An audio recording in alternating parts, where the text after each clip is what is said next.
From the Toronto Star, I'm Raji Munder, and this matters.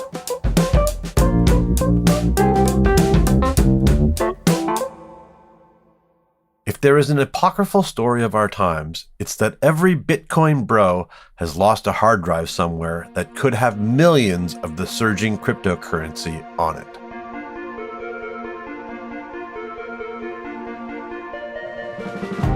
Now, there is the story of the early Bitcoin investor who had Bitcoin that was worth $46 million at the time stolen from his phone. There were posts on social media, plenty of online speculation, and an international investigation that has now resulted in an arrest in Hamilton, Ontario. This is a fascinating story so far, a modern-day detective story about hacking and Bitcoin, the cryptocurrency that everyone is watching rise ever higher. There are also some things that we can't talk about because of the age of the person who has been accused of the crime. Nicole O'Reilly covers courts and crime at the Hamilton Spectator. She joins us to talk about this interesting case of Bitcoin theft. Nicole, thank you once again for coming on This Matters. Thank you for having me. Okay, Nicole, now you wrote about this case and it's fascinating and I gotta say, I loved it. I love everything about it. But let's just start with the very basics.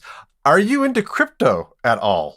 Not at all. So I'm not a tech reporter. This is not my area of expertise at all. I'm a crime writer. So really the only time I've encountered really anything to do with Bitcoin or crypto has been like fraud stories, but nothing like this before.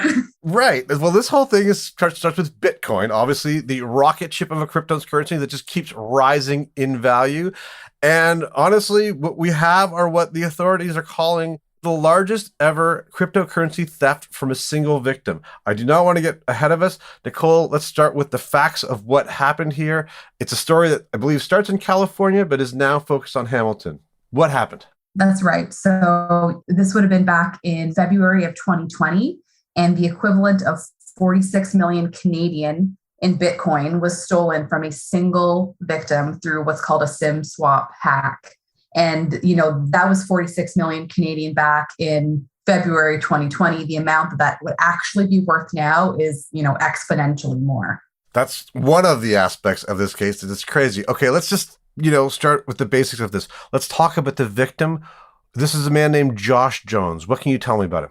Yeah, so Josh Jones, he's known as a Bitcoin pioneer. He's a California-based entrepreneur. He became known initially as one of the guys who started DreamHost back in the 90s, a web platform provider.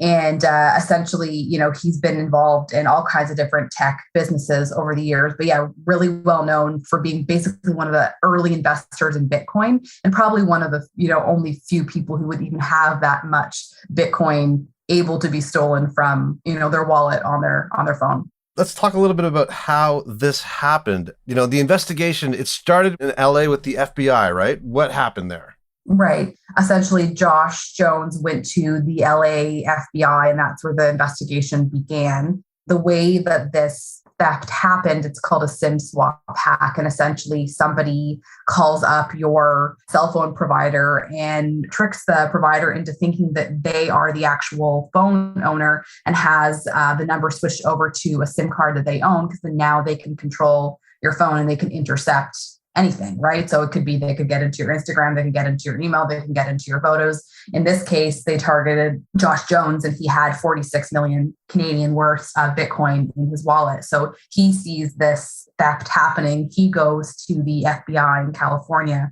Not long after, you get the Santa Clara County DA office. They have this specialized investigative team that does tech crime stuff. And they had made a name for themselves by prosecuting one of the first SIM swap theft type cases like this. There was a Boston guy in the US who was convicted. So because of this, they had sort of a name for themselves. And so I guess what happened is after the theft, somebody who people believe was Josh Jones posted on Reddit calling on people who mine Bitcoin to not validate this transfer, to try to stop the theft sort of as it was in progress. And that Reddit post was quickly deleted, but it started generating a lot of discussion in, the crypto world. And so because this specialized tech team from this DA office in California were sort of known in that world, they started getting in all these tips from crypto miners and people who follow that thing.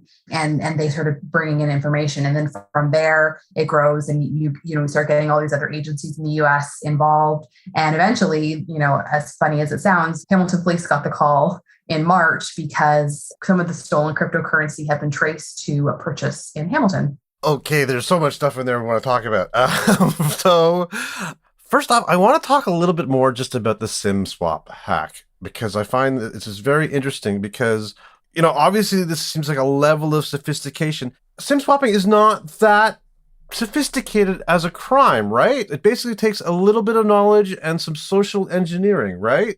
Yeah, it's not hacking, right? It's not like what you would think of as hacking or something that would take an enormous amount of skill. It's almost like sleuthing, right? Like if you could sleuth someone's social media or listen to interviews and learn enough about them, could you figure out their number? Could you guess their passwords on things? Do you know their mother's maiden name? That kind of thing, right? It's almost like a con more than hacking, because it's really about the cell phone provider believing that you are actually Josh Jones when you're the one calling them.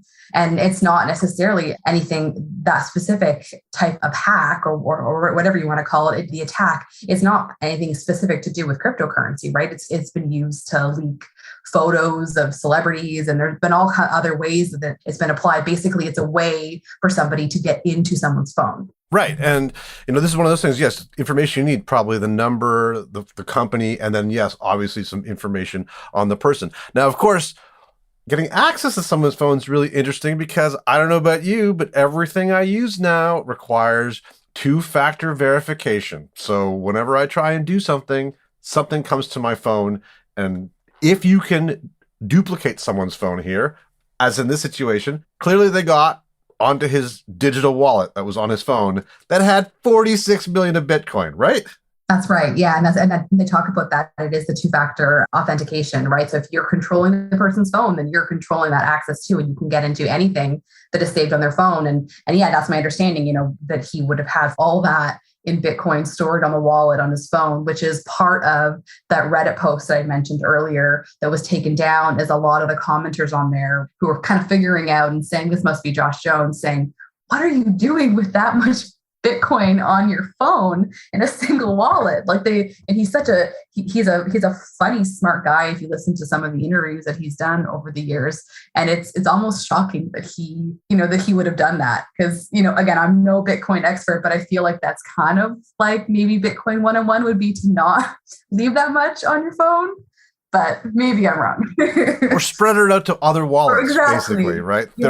There are, basically put it in other places because he's smart enough to have had 46 million in Bitcoin. Exactly. So he's doing something right. Yeah. Okay, now let's get back to one of the things that I find the most interesting about this story. We are now in Hamilton. The authorities have found somebody because there was an online purchase. I love this part of this.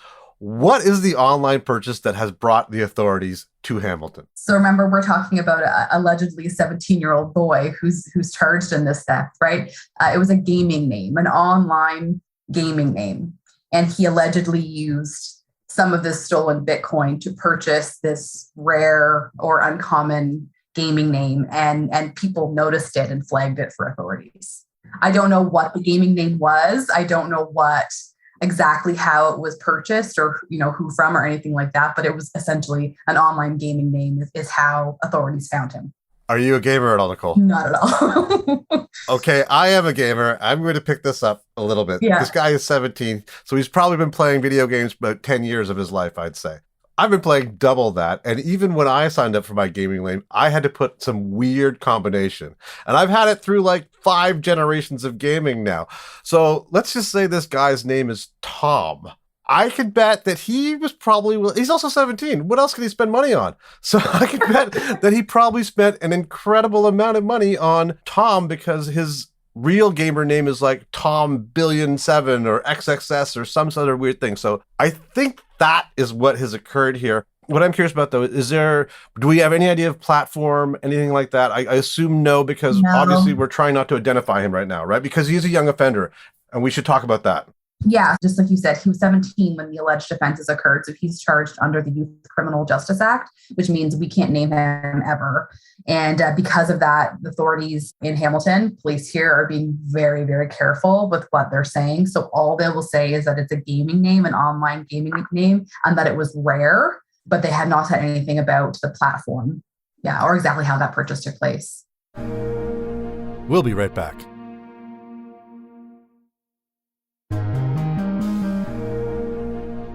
I'm actually super curious about how potentially it was flagged too, because I think that could have been a private interaction, but maybe someone was like, someone's paying me $1 million for stuff for a name. Maybe I'll tell somebody. Well, and this is where I think that Reddit post and the crypto world talking about it, and then you have that specialized tech task force based out of Santa Clara County in California. I think that's where the tip came from. I think they had people that were watching and were able to figure it out. And people were really curious to know who pulled this off. The other thing I should mention is we don't know, again, because this is a Youth Criminal Justice Act case, and there's so many things that I'm dying to know in this case. I don't know if this kid worked on his own. I don't know if it's part of a bigger conspiracy. Like, he was arrested in May 2020 in Mississauga, but Hamilton police didn't tell us about the case until about a week ago. And the press release, when they put it out, was kind of vague. It didn't say that he had been arrested, almost a year before or last year. But essentially, it was U.S. authorities directed or requested Hamilton police not to release the information right away. So what exactly is going on the U.S. side of things, whether there's other people involved, how organized it was, all of those questions, I don't know. I did ask some U.S. authorities whether the youth charged here, the 17-year-old, whether he could face charges in the U.S. and could possibly face extradition to go to the U.S. That does not appear to be the case. They said there's no charges pending in the U.S. That's what the district attorney office told me. The police say they have recovered some of the money, but not all of it. What do we know about that? Yeah. So Hamilton police have said that in relation to the Hamilton side of the investigation, that officers here have recovered the present day equivalent of 7 million Canadian in Bitcoin, which again, when we're talking about how much it was worth at the time of the theft, that's probably, a much smaller fraction of it. Whether U.S. authorities have recovered any more in Bitcoin in the U.S., that's also not clear at all. Curious, any idea how much 46 million then in Bitcoin is worth now? When I was talking to the one detective, he said, now he was maybe being facetious, he was like, oh, it could be $1 billion. I don't know that it's like that much, but it's huge. Bitcoin really has been on a rocket ship-like trajectory, but I missed that detail that he'd been arrested a year ago. You wrote about this case recently, and then the accused had a court appearance. Is there any update from those proceedings? Yeah, so it was basically a routine case management type appearance. That just happened to be the first appearance since the charges have been made public. So certainly there was media in the courtroom now who are going to be following the case, but essentially it was, kind of one of those quick up and down, and it was put over, and he's back in court on December 24th, actually. And the case is just, making its way through court. There's no trial dates or anything set yet. Despite the large numbers of Bitcoin we're talking, the charges in it they seem a little minor compared to what exactly has he been charged with? It's theft over 5,000, which there's only theft under and over 5,000. There's no theft over $1 million or 40 million or whatever the equivalent would be. So it's a theft over 5,000 charge. And then he's accused of possession of property obtained by crime. Let's talk a little bit more about the young offender aspect of it. I know we have to be very careful, but if he was 18 when this happened, basically we'd have a ton more details, right? Absolutely. Yeah. So because we can't identify him, it's not even just a matter of not saying his name. It also means that we can't say anything that could identify him, right? So you couldn't, certain aspects of his life we might not be able to share because people could figure out that it's him. It also means that authorities are a lot more cautious. So when it comes to YCJA cases, police are a lot more reluctant to provide information. Initially, Hamilton police didn't even say that it was a 17-year-old male. They just said a youth. We didn't even know the gender. And then the other thing too is also the courts, right? So we're not allowed to get copies of documents that identify young offenders. So it also makes it a lot more difficult as reporters, following cases to get our hands on any documents that might be associated with the case. understanding, of course, that right now the case is before the courts, and there's going to be sort of your also standard publication bans. It's interesting that you asked about the American authorities who seem to be sort of the driving influence here. And so while you said that extradition doesn't seem to be potentially on the table for the accused, one of the interesting points, though, is that in terms of the publication ban and stuff, American journalists are not bound by that in any way at all, right? Like potentially they could be recording a lot of these details once they get them, if they do, right? Yeah, we see this all the time in not just in youth cases, but in all kinds of court cases, as American media aren't in Canada, so they're not subject to our publication bans. And you often find that US authorities are a lot more open about sharing details of cases and documents and finding data and looking people up and looking charges and things up online. All of that tends to often be a lot more accessible in the US. So it'll be interesting to see what that means, right? Josh Jones being identified as the victim, authorities in the US confirmed that, where in Canada, it's very unusual to have authorities confirm the identity of the victim. Have we heard anything from the victim, Mr. Jones, yet? No, and it's interesting. I reached out to him and he did not respond to my request for comment, but I also was sort of trying to find any recent interviews, and I was listening to like a recent podcast he did. And it's all sort of in the like tech business California world where he's doing these interviews and nobody's asking him about this at all. And he's talking about Bitcoin and investment in his different ventures, and there's just zero mention at all of the theft. Can you imagine a world where you don't mind losing 46 million? It's a bump in the road for you? Yeah, he bought an airline recently. So I think that tells you how well he's doing and the fact that we shouldn't feel too bad for him having that much Bitcoin stolen. Okay, so back to the case. December 24th is the next. Any idea what to expect from that hearing? Again, doesn't look like it's likely to be any movement really on the case, just case management disclosure, lawyer sharing disclosure and that kind of thing as the case inches forward slowly in court. Well, Nicole, listen, I'm going to be watching because I find this totally fascinating. Is there anything I didn't ask that you think our listeners should know?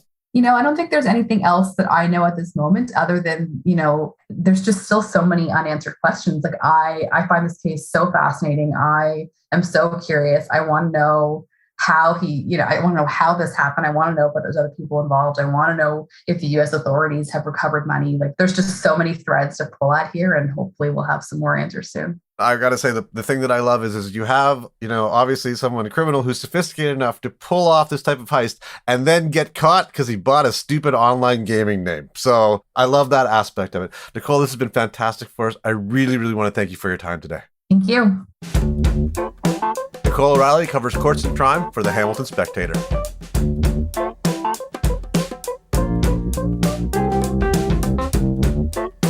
That's it for today. Thanks so much for joining us. I'm your host, Raju Mudder.